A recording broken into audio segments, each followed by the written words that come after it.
How we going, guys? Welcome to Hoggs vlog, and I see Bipen there. Alexander Choey, how you going? Pranav Venicura, Vamsy, thanks all for joining me. Who else has got on there? Prakash has got on here. Thanks very much, Prakash. Hope you're all having a good day. Devendra, who's up the top? Stephen John, how you going, mate? Nitin, Bajaj, how you going, guys? And Sandeep, they're the early risers today get on Hoggs vlog early on. And I've got a little bit of a white patch there. I'll just turn it around here to just get a bit of view for you. Okay, India yesterday, they took a gamble with the team that they picked. Can they persist with this, with Hardik Pandya being the fifth bowler? That's what we're going to talk about on Hoggs vlog. So, roll the bumper.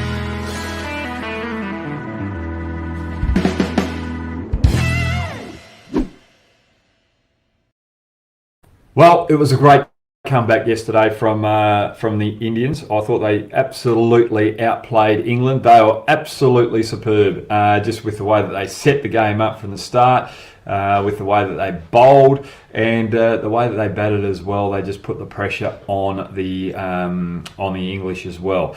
The first point that I want to make, Rahul and Darwin. Is this the last time that we're going to see them in Indian colours in T20 cricket? I think Rahul's going to fill in for Rohit Sharma down the track, but I think the way that Rahul batted yesterday, he batted out a wicket maiden. His footwork in the first two games has not been up to the standard that we know of Rahul. The way that he got out, he was just watching the ball, his head was moving, and you could just see that his timing's out of sync. And he couldn't find his timing while he's hitting the ball as well. So I think Rahul's in a lot of trouble when Rohit Sharma comes back. And Darwin, just the way that he got out in that first game, he was trying to slog. That's not his type of game, especially in the power play. He normally times the ball, and the bowling was too quick for him. So I think these two particular players are in a lot of trouble when Rohit Sharma comes back into this lineup.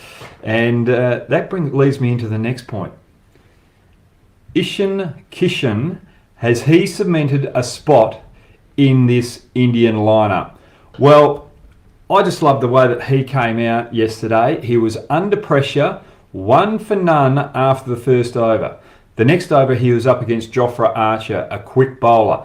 Now, one of the quickest bowlers in this England lineup. Got a 4 off the first ball, but his footwork, even though he was finding the fielders on the offside in that first over, was impeccable. He was picking the ball up early, and he looked like a premier batsman for his first game. He was so far in front of the other two openers that they've tried India here with the way that he was moving.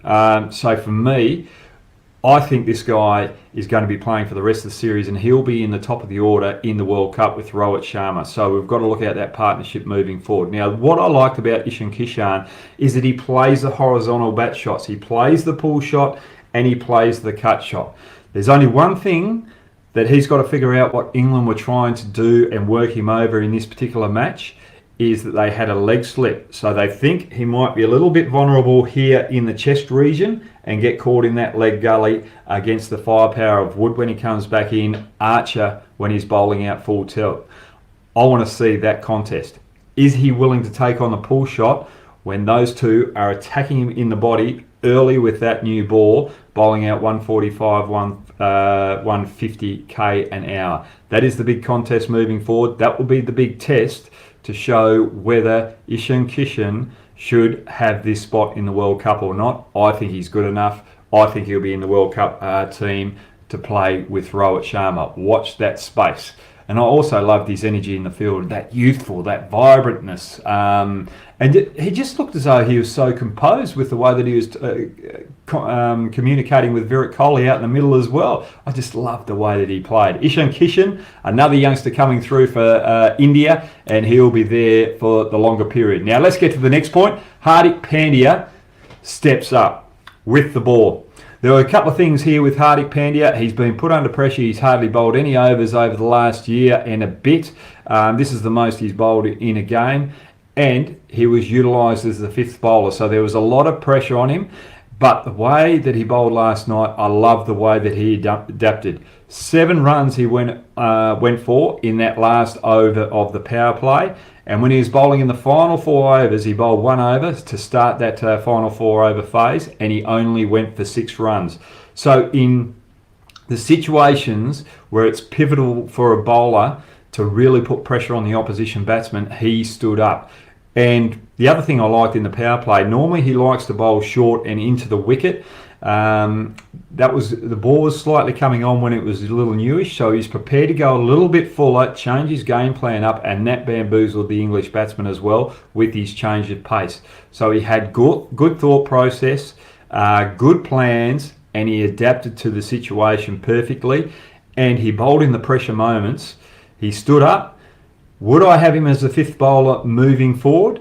I think India can afford to do it on Indian conditions, but if they go to Western conditions, I think they need to play the extra bowler and just have him to bowl the 1 or 2 overs, because those variations don't sit in the wicket as much, and that's his strength. So for me, Hardik Pandya could be utilised as the 5th bowler in this World Cup.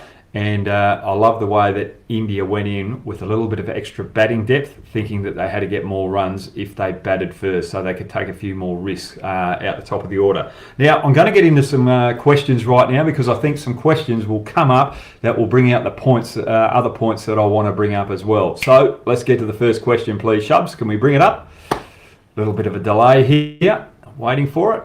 There we go. Amit Mishra, how you going, mate? Namaste to you all. I was meant to start the vlog like that. I've been trying to do that for the last couple of lives. Sorry that with everyone there. Namaste to everyone in India. Hope you're having a fantastic day. Don't you think without Pandya being fit enough to bowl, the team's balance suffers?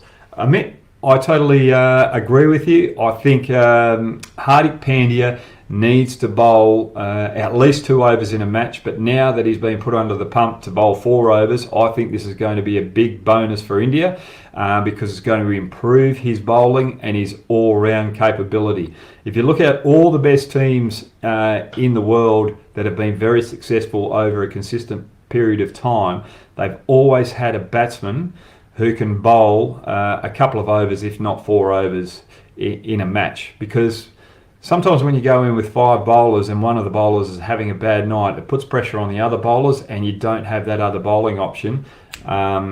It really can put you out of balance. So Hardik Pandya is a vital cog in here with his bowling, and it was great to see him fit and well and back to his best last night. Next question, please, Shubs. Niraj Chowdhury, how you going, Niraj? Win toss, win match. Will this T20 World Cup become boring due to this? What's your thought on this? Will this change? That's a very good question, Niraj. I think if you look at both teams, the way that they batted in the first innings, they felt that they had to put a huge total on the board, and they didn't sum up the conditions, and they didn't adapt quickly enough. India in the first game were just shell-shocked by quick bowling, and they couldn't adapt, and they were trying to force the pace rather than just push the 1s and 2s in that top 3, and then get a feel for that pace and just time the ball. They were trying to overhit the ball. England in the second game did the same thing, especially at the death. They knew that the Indian bowlers were bowling those cutting deliveries. They knew that they were slowing the pace up, and they were just sitting back and just trying to hit everything for 4 and 6. One of the best players I've seen in the shorter format of the game is Mike Hussey. The reason being, when it's tough to find the boundaries, what does he do? Or what did he do? He just pushed the ball into the deep and looked to turn 1s into 2s.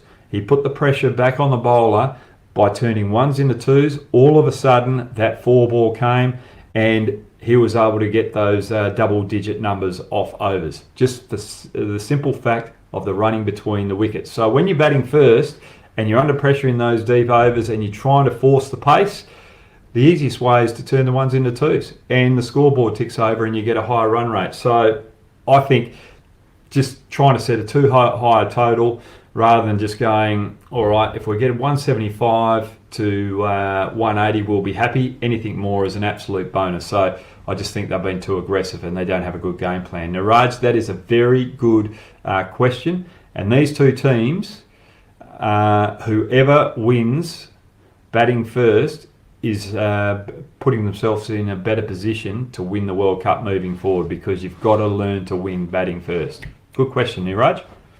Next question, please, Shubs. Ratan Chowdhury. Now, Shubs is in the background helping me out here. You told yesterday about Ishan Kishan, and that's absolutely right. Ratan, thanks very much for that. Yes, I brought up Ishan Kishan yesterday. I felt that Virat Kohli probably should have opened the batting because he's able to use that timing in the power play and pierce the fields, and he doesn't have to try and hit over the top as much if he comes in after the 6-over mark. But they went with Ishan Kishan out the top. I think that's a perfect matchup with him batting alongside Rohit Sharma, because he pulls and cuts. It'll put the pressure on the bowler to bowl differently to Rohit Sharma as well, because they'll be bamboozled with their line and lengths, and Rohit Sharma will be able to pick up the pace there. If they lose an early wicket, then Virat Kohli can come in that power play overs and resettle the innings and play a little conservatively. But if the two openers get into about the 10th over, I reckon India have to be a little bit more adaptable and bring the likes of Pant and Hardik Pandya up in those 10-over marks. They just can't keep that same batting lineup and expect Hardik Pandya and Pant just to come in the last 4 overs to do the damage. Give them time. So if you lose early wickets, Virat Kohli, come in. Once you get to the 10th over, be flexible, bring Pant and Hardik Pandya in, give them time to finish off that innings out the end. And if it doesn't come off, then Iyer and Kohli can come out and just finish it, just push the ones and twos and do what they do best. So India got to be more adaptable. Good stuff, Ratan. Thanks for joining me. Instant oatmeal. I've just had a little bit of oatmeal just before I got on here for my breakfast. Did England miss the services of Mark Wood, or did they miss the offie in Moen? Because the score looked all right in the mid-innings break. I think they missed Mark Wood, definitely with his extra pace. But the thing with England here is that they've got 3 fast bowlers. Jordan doesn't really break down as much, but Archer and Wood have had their injuries. So the problem for England moving into the World Cup is who is the next seamer to take that void if they can't have that balance or their best balanced team. So they've got to look into their depth. And it looks as though at this present moment they don't have that depth for the Indian conditions. That extra pace is what they need to be able to take out the World Cup. If they lose that extra pace, they don't look as good a team with their balance. Moeen Ali, I think he's going to play the next match because it sounds like it's going onto the red soil type pitches, and that's going to produce more turn, and plus that will give extra batting depth as well. So they're going with 2 spinners and 2 quicks, and probably bowl Stokes for 4 overs as well, with Sam Curran in that lineup. So they'll have 2 all-rounders with medium pace, 2 spinners, and 2 outright quick bowlers. So, good question there. Moen will definitely play, but I don't think Moen was the answer in this particular game. It was more Mark Wood with his extra pace. Instant oatmeal? Thanks very much. Okay. Anki Baitain, how are you, mate? Has anybody ever told you look a bit like Tom Cruise? No, a lot of people say that Tom Cruise looks like me. I think no, a lot of people have said that. I really enjoyed Tom Cruise's movies, but good observation there. I don't like it when people call me the 40-year-old virgin, but a lot of people say I look like Sam Carell. I mean, what's his name? Carell, the 40-year-old virgin. Shravan Gadam, how are you, mate? What do you think about the place of Darwin in the team going forward? I think Darwin, with the way that Ishan Kishan played last night, may have played his last game for India in the T20 format. I think Ishan Kishan is the answer moving forward. He's aggressive. He likes to play the horizontal bat shots. And if you've got an opener out the top of the order that can play the pull and cut shots, it puts pressure back on the bowler because they've got to bowl a little bit fuller. And then when they bowl to the other batsman out the other end, they've got to change their line on lengths. They can't get into a momentum where they're just hitting certain areas. So they've got to bowl a lot more variety. So for me, I think Darwin's gone. I've absolutely enjoyed the way that Shikhar Dhawan has played over the years. He's had a great service to Indian cricket, but the T20 format has changed at international level. It's becoming more aggressive, and you need someone like an Ishan Kishan in there. All right then, Shravan, thanks very much for that question. Sorry, Shikhar Dhawan. Hopefully he's not watching this. Alexander Chowie, how are you going, mate? Hope all is well in your neck of the woods. Neck of the woods, it means in Australian slang where you live. Who do you think will drop out of the Indian 11 that played yesterday when Jadeja comes back? Sundar bowled quite well and showed that he could be more than just a power play specialist. For me, if Jadeja's coming back, I think it's definitely Sundar that's going to miss out. You need that leg spinning option in your team, that wicket taking option. Sundar has done a fantastic job. His record against both right-hand and left-hand batsmen is impeccable. He's handled the bat well. He fields well. So for me, I think England have got a lot of depth. India have got a lot of depth here in their all-round spinning department. And by the end of this series, I think they'll be going into the World Cup as favourites later on this year, just because of that depth. So Jadeja comes in for Sundar. Good question there, Alexander. Vamsi Kukati, I think it's Kukati. Hope I got it right there, Vamsi. Don't you think it would be too cruel if KL was removed for next 3 games? What should management do to him? It's a cruel game.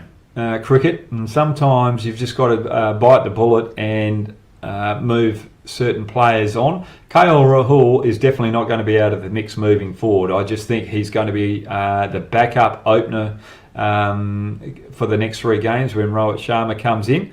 That's the way I see it. He just looks out of sorts. If I just go back to when Adam Gilchrist first came on the scene for Australia, they removed Ian Healy, and Ian Healy's that test match that he got dropped for was going to be the test match on his home ground out the Gabba in Queensland.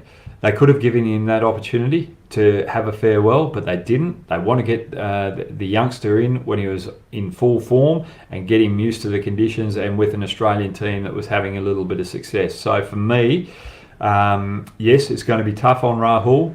But Kishan took his opportunity, he took the pressure off the lower order, and they were able to come in and play quite comfortably. So for me, yep, sometimes you've got to make those tough calls, and you can't have Rahul, Rohit Sharma and Virat Kohli at the top of the order. You need someone who's explosive to take the pressure off those 2 particular players. And we've seen yesterday that when it comes off, everything else moves smoothly. Good question there, Vamsi. Tanmoy Chakraborty, how are you going, mate? Hope all is well where you are. Thanks again for joining me. How impressive is Virat Kohli's captaincy, rotating 5 available bowlers? I thought he did very well yesterday with the way that he rotated his bowlers, but sometimes with captaincy there's a lot of luck. And when teams lose, you can always go back to the captain and say he should have done this and he should have done that. But it's the feel out in the middle, and sometimes the bowlers that he brings on at certain times are the right people for the job, but they don't deliver what they normally deliver. They're just having a bad night. So sometimes it's very tough for Virat Kohli. He gets a lot of criticism when he doesn't deserve it, and he gets a lot of praise when he deserves it, but every now and then we all get it around the wrong way as well. Sometimes there's a victory out there where he's made a few blues and he's got away with it. So there's a lot of luck with captaincy as well. I thought Owen Morgan last night did well with his captaincy, the way he rotated the bowlers with the stocks that he had. So if you look out the big point with Owen Morgan was that he had Tom Curran in the final over of the power play. Tom Curran's very good in those situations, but he was under pressure because his spot's up for grabs because of what Wood did the night before. He buckled under pressure, and that was the moment which allowed India to take full control of the game. So Owen Morgan made the right decision. but the player didn't deliver. So sometimes we can be a little bit tough on the captains, but that's a good question there, Tanmoy. Next question, please, Shubs. Siddharth Shrivastava. Shrivastava. I think I've got that right. Shrivastava. I like that name. Siddharth, how are you going? Do you think that's the right template of destructive cricket that India should keep on playing, even if they lose few games playing in this style?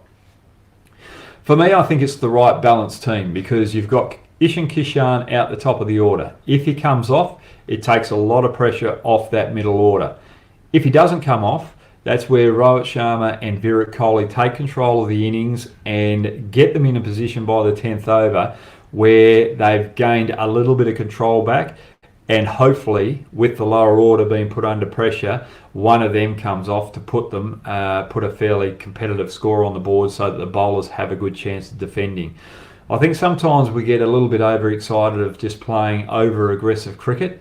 I think you've got to go through patches where if you put on the back foot, you've got to have players there that are conservative just to slow the momentum down, but then other players that come in and try and pick it up. So I think India right now have got a very good balanced team to take out this World Cup. And when Rohit Sharma comes back in, I think it's important that they keep that top six as stable as possible to give themselves the opportunity to make sure this new template works. Very good question there, Siddharth. All right, next question. Dale Das. Do you think that Moeen Ali deserves to be in the England playing 11 in place of Sam Curran? Okay, next game. I think Moeen Ali is definitely going to be back in the team. It depends on whether Mark Wood will be available or not. If Mark Wood is still injured, you'd have to play Sam Curran and have him bowl a few overs with Ben Stokes. You've got Ali in there, and because you've got a bit of a weaker bowling lineup, you've got a stronger batting lineup. So for me, you've got to have that little variety of balance. I don't think they can go in there with Tom Curran, who's slightly better bowler than Sam. He didn't do it the other night, but you have Sam in there just to add extra bowling depth if Wood's not available. Good question there, Dale Das. And that's probably contradicted what I said a bit earlier with the England lineup. Let's get to the next question. Lakshya Prakash Dev, what is best for Ishan Kishan right now? For Ishan Kishan, I think India right now, after he's had that man of the match performance, have to play him for the next 3 games. Give him a great opportunity here to cement himself and feel comfortable in this 11 and let him play his natural game. I think if you look out Pant, everyone was talking over the last couple of years that he's got to change his game. Don't let them change their game. Let them have that natural flair. Let them play with their natural ability, and the instincts will take over. You need that type of player in T20 cricket. Once they start second guessing themselves, that's when the wheels fall off and they start to lose their touch, start to lose their formula, the way that they want to play, and they have a lot of doubt in their mind. Try and be as positive as you can to Ishan Kishan, and don't say the wrong things to him. Don't try and change his game, otherwise you'll start creating doubt with him. So for me, he's got to open the batting with Rohit Sharma, and he's got Virat Kohli coming in at number 3. And what are you doing? You're bringing in and you're developing a younger player at the right time of his career, at the right time for India, because they've got a lot of experience around him to be able to cover for any downfall that he might have. So it's perfect time for Ishan Kishan to be in this 11 for good. Next question. Abhishek Godekar. How are you going, Abhishek? Good to see you on board as well. Do you think Suryakumar Yadav should have been promoted in yesterday's chase? No, I don't. I think they had a great balance. I think Suryakumar Yadav was in the right spot of that batting lineup. You've got to back the likes of Iyer, Pant, who have done the job before. Kumar comes down in that lower order because he plays that 360 style of game. And they need that type of player to be able to come in those final 4 overs. And they just wanted to see whether he could deliver with just 4 overs to go. So I like the way that they kept him down that order. Just one thing with Suryakumar Yadav yesterday. What I absolutely loved was in the field, the very first over, that bit of fielding that he saved a boundary and turned it into 1, created the wicket of Butler the next ball. So for me, he had a big presence in the game. It was a turning point of the game. It was a part of the game where it created momentum. And for me, fielding is very important in T20 cricket. And that's the other reason why I think the likes of Darwin and Rahul could be under a lot of pressure with the likes of Kishan and Suryakumar, just because of their energy and the way they field as well. Okay, guys, thanks very much for joining me today. You can join me on Twitter at Brad_Hogg, as well as Instagram, same handle there. And we'll get it on tomorrow and have a little bit of a preview of what India should do moving forward on what could be a turning wicket. Should they change their team or not? And that's the same as England as well. I'll see you guys tomorrow. Have a great day. Namaste, guys.